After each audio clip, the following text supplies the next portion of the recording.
Bon, vu qu'il y a plein de marketeurs qui essaient de vous vendre de la nostalgie et que je connaissais finalement rien au sujet, j'ai décidé de faire une vidéo sur la nostalgie.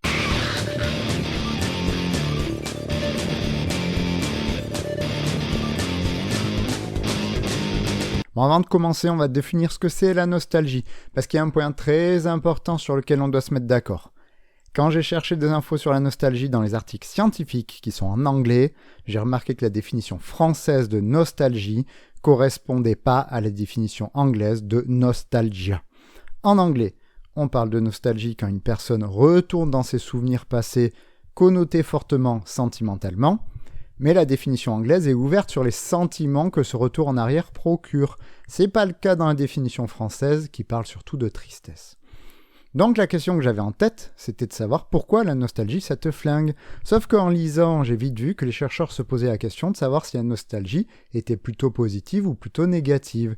Et il se trouve que les recherches montrent qu'on penche plutôt du côté que le retour en arrière fait du bien aux gens, et donc n'est pas affilié principalement à la tristesse. Donc ici, comme je base surtout mes vidéos sur la recherche et non sur la langue française et mes propres idées, on va parler de l'action de se projeter dans un passé important pour nous, quel que soit le sentiment affilié. Dans les recherches, on trouve plusieurs types de nostalgie. Il y a la nostalgie du passé et la nostalgie anticipatoire. La nostalgie du passé, c'est se projeter dans une situation passée dans ton présent. La nostalgie anticipatoire, c'est une nostalgie précoce. Le moment de la nostalgie n'est pas passé, mais tu es en train d'anticiper quand elle sera passée et que tu seras nostalgique. On a aussi la nostalgie individuelle et la collective.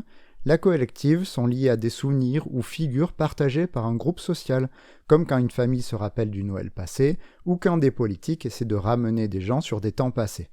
On reviendra sur ces différences plus tard. Ce qui est important de savoir, c'est que les souvenirs nostalgiques ne sont pas choisis au hasard par ton cerveau et correspondent souvent à des moments importants pour toi ou des figures importantes pour toi.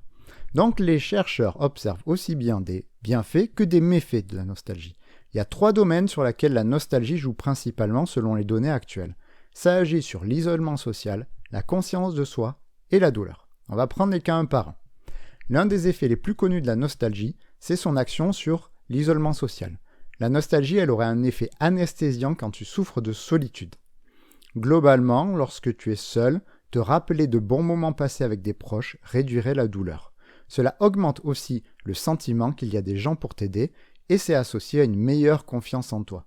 C'est l'effet principal, mais maintenant, on observe bien des gens à qui ce retour en arrière ne convient pas et génère une grande tristesse. La question des chercheurs, c'est de savoir quand ça aide ou quand ça génère de la tristesse. On remarque que plus la nostalgie est partagée, plus son effet est positif. Un autre facteur qui l'influence, ce serait la force de la négativité de la solitude. Plus elle est forte, plus il y a de chances que le résultat de la nostalgie soit négatif. Un autre, c'est la sécurité de l'attachement. Si tu as plutôt confiance en l'être humain, la nostalgie n'a pas d'effet sur toi. Plus tu doutes des liens que tu as actuellement et de l'être humain, plus la réminiscence des liens passés a de l'importance. Une autre action de la nostalgie, plus incongrue, c'est de renforcer ton identité et ta conscience de toi. Petit détour théorique. Ce que tu dis être, c'est la conséquence de processus psychologiques qui sont en place pour maintenir une unité de ta conscience de toi. En 7 ans, toutes les cellules de ton corps sont renouvelées. Donc clairement, tu n'es pas toi d'il y a 7 ans. Ton toi n'arrête pas de mourir. Et l'on est encore bien loin de savoir quels sont les mécanismes que l'on a dans notre cerveau qui permettent d'avoir l'impression d'être nous constamment. Que l'impression d'unité soit sauvegardée malgré les changements dans notre vie et de nos comportements. En plus du fait que tu changes constamment, il y a la question très importante de savoir pourquoi tu vas t'accrocher à tel ou tel aspect de toi. Tu es la somme de milliers de facteurs différents, la somme de milliers d'expériences différentes, et pourtant tu vas t'accrocher à des caractéristiques spécifiques de façon plus ou moins arbitraire. Par exemple, ça va être important pour toi de signifier que tu es un homme ou un Français ou un sourd-doué ou une cuisinière, et cette fixation, elle dépend de tes sensibilités et de ton environnement, comme notre cher ami Bandura l'a expliqué magnifiquement bien et dont j'avais fait le résumé dans une vidéo. Eh bien la nostalgie, elle permettrait de servir au processus censé garantir l'unité de toi-même.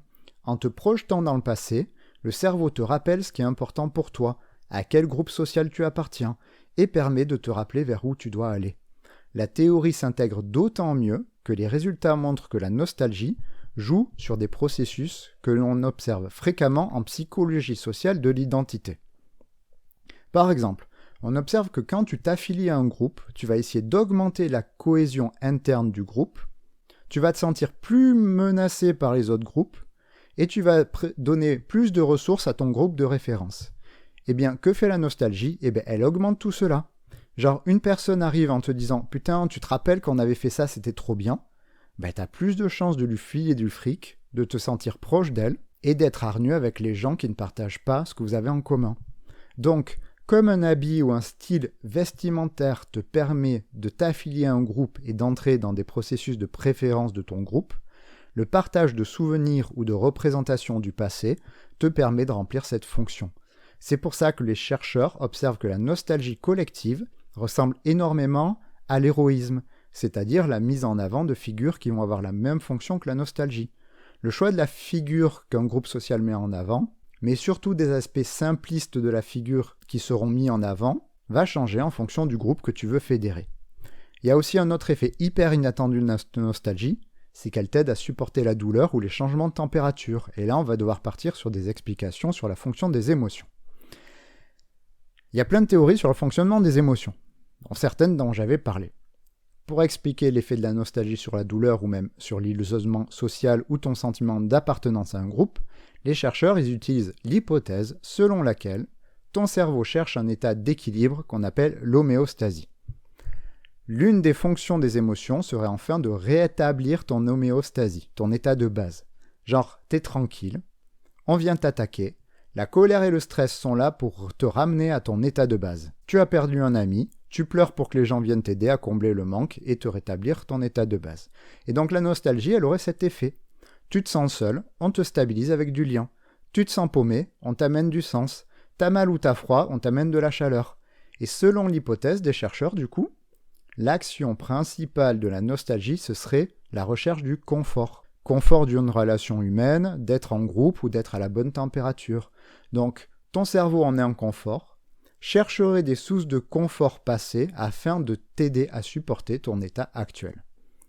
Et la différence entre la nostalgie confort et la nostalgie tristesse, ce serait si ce processus foire ou n'est pas suffisant. Par exemple, on a remarqué que la nostalgie pouvait aider quand tu déménages ou changes de pays, car devant la perte de repères ou de personnes proches de toi, leurs souvenirs t'apaisent. Seulement si tu as une vie vraiment pourrave avec personne qui t'aime, personne pour passer du temps avec toi, la souffrance de ta vie actuelle est bien trop grande pour être compensée par des souvenirs.